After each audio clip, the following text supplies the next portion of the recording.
Parkour is a male-dominated sport. There is no doubt about that. However, in the early days of parkour in Scotland, one person led a team to introduce parkour to women and young girls by hosting numerous classes, creating a female-only parkour event, and sitting on the committee of what was essentially Scotland's own governing body. However, since this individual has moved to Australia, the impact and importance that she had on the Scottish parkour community has sort of been forgotten about.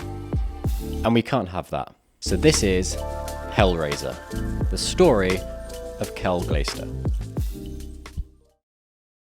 Kel started her life in Melbourne, Australia, and initially got into parkour after suffering a traumatic shoulder dislocation.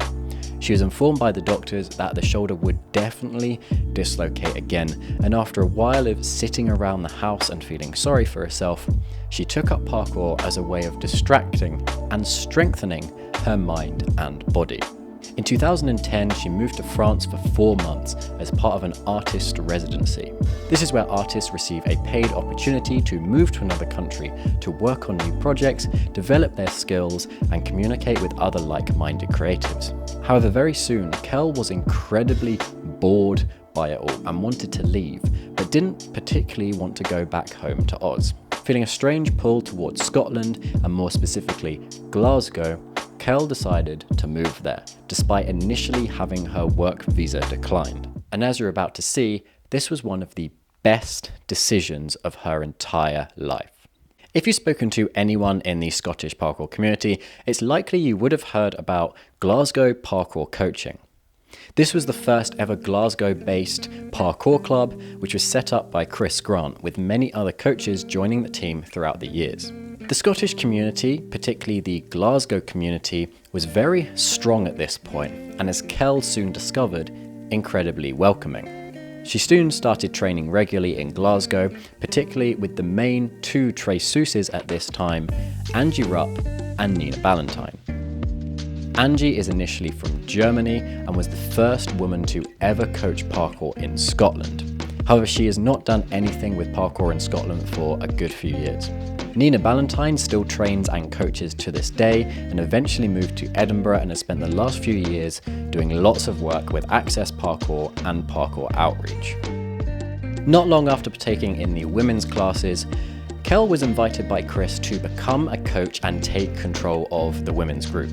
And soon after that, along with a couple of others, gained her coaching qualifications, which had been crowdfunded courtesy of Glasgow Parkour Coaching.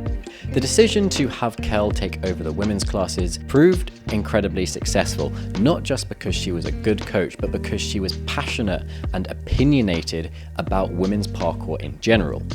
Or as she put it, loud and annoying. The hell she raised was not a bad kind at all. Women's participation in parkour grew rapidly in Glasgow and Edinburgh, with many of the participants becoming friends outside of the parkour world. All of this done with Kel, Nina, and Angie at the head of it all.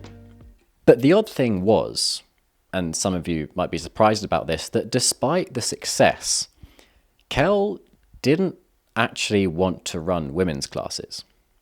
She wanted to get to a point where everyone could train in one big group of tracers, traiseuses, freerunners, being comfortable together and sharing their love of parkour. A true parkour community.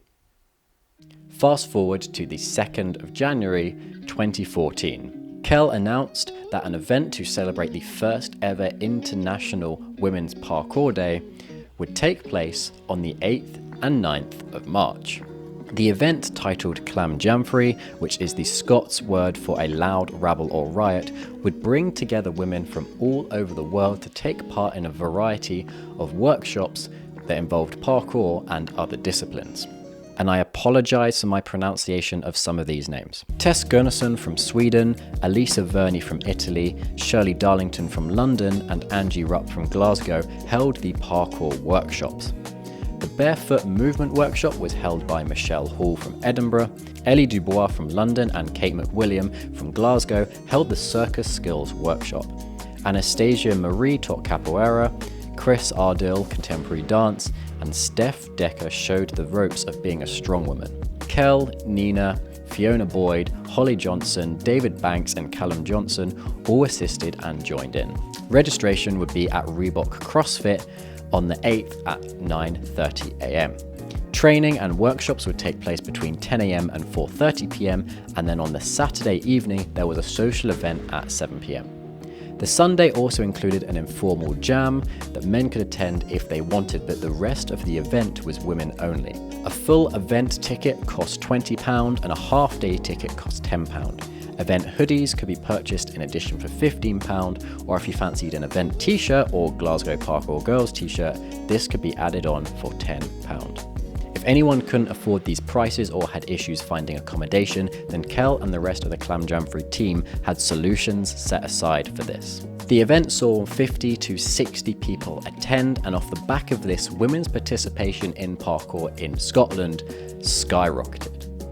Despite her successes in Scotland and her love for parkour and the Scottish scene stronger than ever, in 2015, Kel's visa came to an end and she was forced to move back to Australia. Having made an impact with her coaching, the organisation of Clam Jamre, being on the ROM committee, her general projecting of any and all views surrounding women's parkour, and completing her Master's Fine Art degree in Glasgow School of Art, which had definitely not at all been affected by all of the parkour shenanigans going on in her life, she flew back to the place that she once called home.